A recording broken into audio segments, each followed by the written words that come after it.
really stinks down here. This stuff is pretty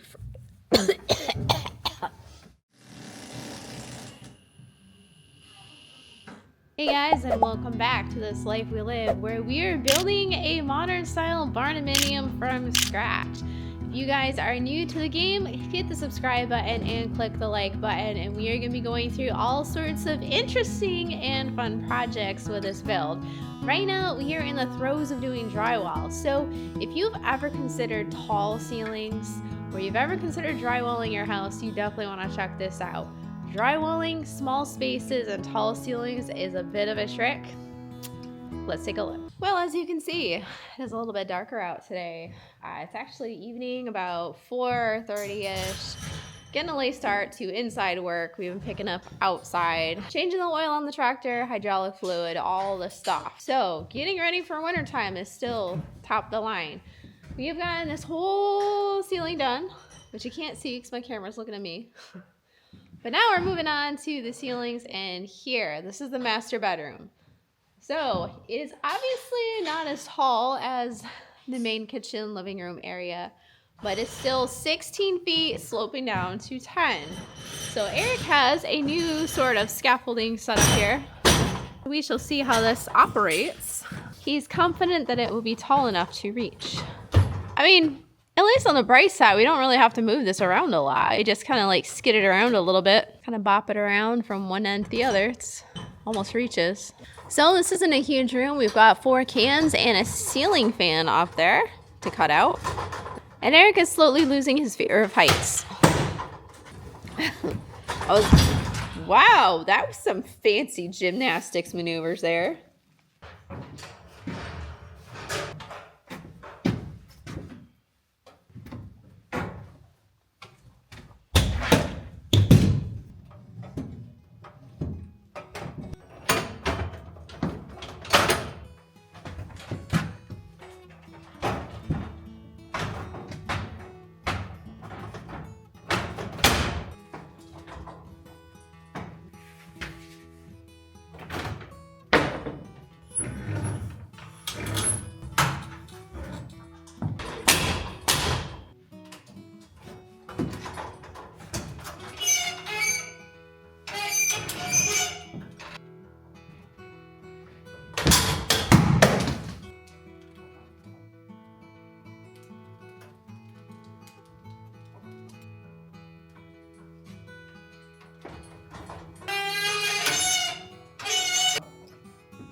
We are on our last sheet for this room.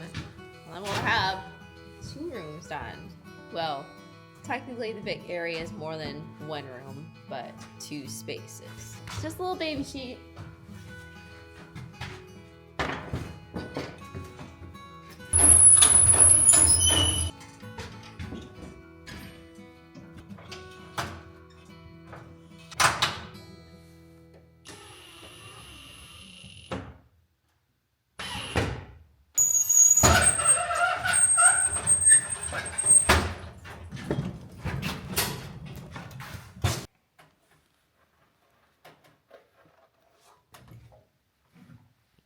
So for this weekend, we got this whole room done here.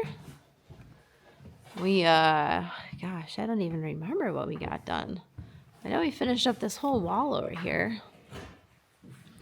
We finished up the ceiling right there. Finished up the wall right there. Eric stuffed insulation in there. Well, right now the air isn't too bad in here. As soon as you start rummaging around, stuff is gonna get kicked up. There's a lot of mud and stuff out here yet. Eric went through and swept a lot of the larger insulation scraps out, so I still need to go through and vacuum everything.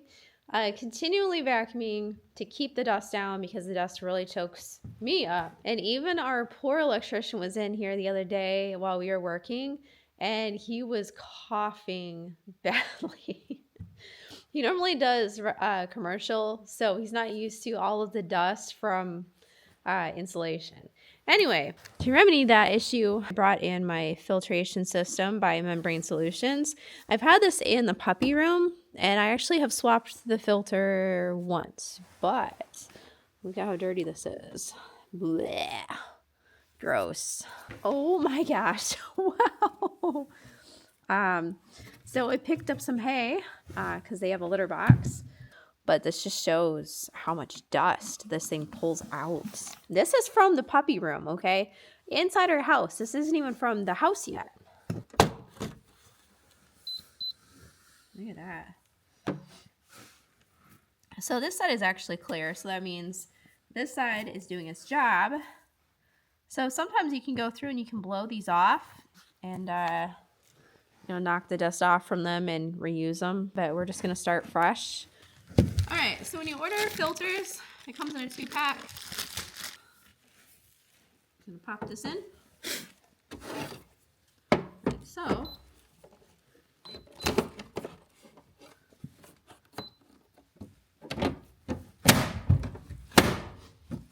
And this thing was blinking at us to change the filter too, and it definitely needed it. So we're gonna go ahead and turn this on, and then click reset.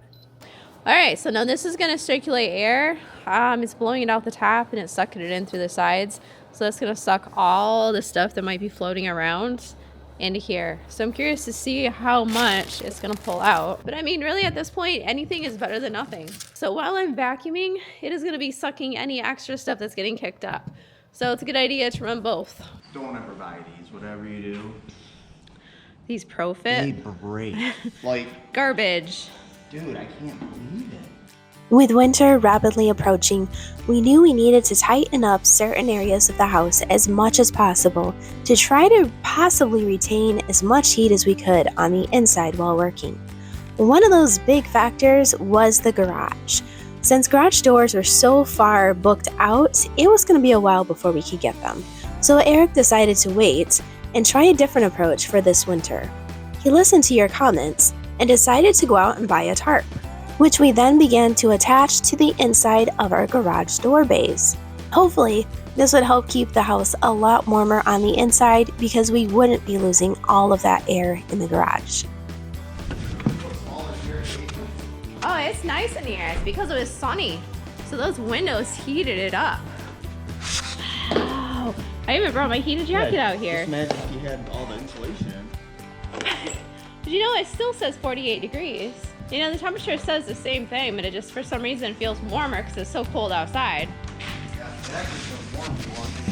Yeah. Well, it's the last, potentially the last nice day before winter hits, so we are scrambling to get the last bit of Christmas tree work done. Man, guys, I'm telling you, it's the most satisfying feeling working at a Christmas tree farm. Like, I've done hay for 10 years, and I really love walking into the barn and having a good hay crop. But there's something about just tending to something that stays alive. I mean, a hayfield stays alive, but I mean, several little individual things. I mean, I don't know if you can see behind me this field of Christmas trees, and they're big enough now that I can like actually tend to them like, you know, little Christmas tree children. So Aaron is going through right now and he's placing new trees next to the ones that died. We went through and we counted, and out of about 650 trees that were planted in this new area, 26 died. 26. 27. You're right. Okay, 27. That is insane because we had a massive drought all year. These guys on this end here were the only area that had death. I think one tree died out of the other area that we had a community planting day. One. But these guys on this end never got one drop of extra water from us. It's just fully dependent on the rainfall. We didn't till the ground. The only thing that we did was I added mushroom powder to every single hole. And I think, honestly, that was the saving grace. I don't know for sure, but I'm going to roll with that. So, 26 trees. That's a 3%, 27. It's a 3% death rate. The average death rate of new planted Christmas trees is 20%. So That is pretty amazing. The first year we planted trees, we went through and we irrigated them. And we thought that we were doing a good thing. But as it turned out, potentially, like a lot of you guys warned, that irrigation might have hurt our trees because our water is more basic leaning, and these fir trees need to lean more acidic. And after a pH test, we found out that the pH in the soil had actually risen, meaning it was more basic than acidic. So that could have contributed to some of these trees not thriving as well as they should. So today we're going to go through. You see Aaron has already been placing all of these new baby trees. Now look at this. Here's another interesting thing. You see this tree right here? This was a tree that we planted. So if we take a look at him, compared to him, same trees, same year, okay? This one had direct sunlight. This one was sitting in the shade the entire year. So they're on the shady side of the barn right there. They never received any direct sunlight. It's all just residual, which I didn't know at the time. So this one's been struggling in the sun. Now, if we plant this guy, there's a good chance he might start struggling too. But that's just kind of how it is. And the soil that we used right here, this is a mixture of sand from out back, a little bit of clay from out here, and some wood chips. That's it. So this isn't even potting soil because they don't like potting soil. That's just interesting to see the height difference. So I think next year this is what we might end up doing, is just going through and potting a bunch of trees and then replanting in the fall maybe. So we'll see. It's kind of an experiment. So we are still in the early stages of our Christmas tree farm. These are all the original ones. You can see they're not big enough to harvest yet. But you can see that they're actually big enough to see. You can see some are struggling with the yellow spots, and then some are doing really well with the bright green. And some of these guys, very few of them, are as tall as Eric's shoulder. I mean, you see they had a really good growing year. Right here, look at this. This is a good growing year. So the other thing that I still have to do this year is I still have to go through and trim them up and really get to shaping them. This is a key year to make sure that they have a good shape. Like right here, see right here, this guy's got a weird branch coming up, and then this one is struggling to be the tall part, and then we have another one coming up right here. So we need to clip this out and clip this back, maybe clip him around to try to give him more height.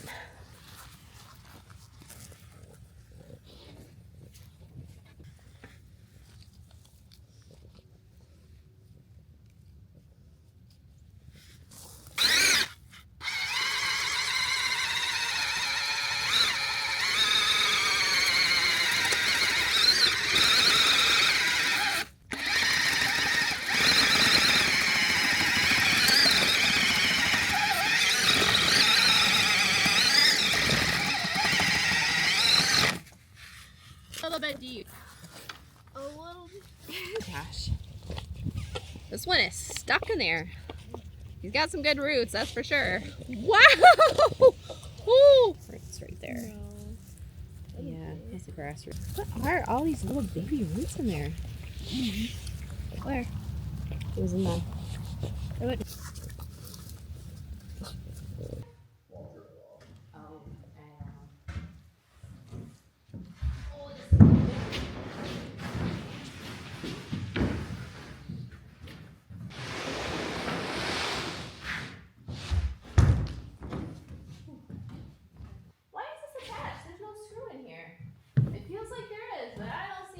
Probably that one that I broke off.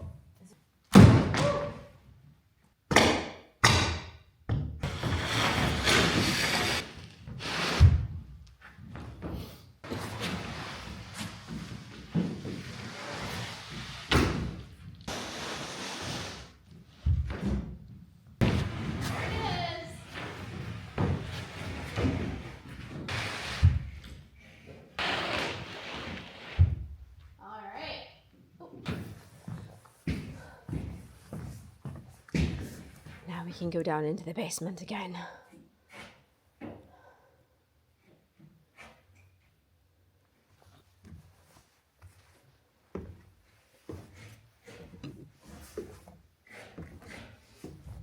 Ooh. Boy, it really stinks down here. This stuff is pretty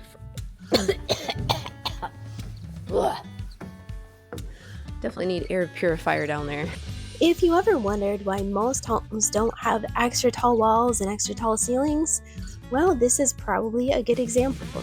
Trying to drywall the ceilings in these tall spaces can be an absolute nightmare due to the tightness of the space. When you have walls that are 16 to 20 feet tall, the 2x4s that make those walls up are often not straight. So as you lift the drywall gets stuck between them and can be an absolute nightmare to try to get fully in place in one piece. We knew the hallway was going to be difficult, but I also suspected that these tall walled rooms on the sides might give us even more of an issue. And that was definitely the case this day with trying to get this master bedroom closet drywalled.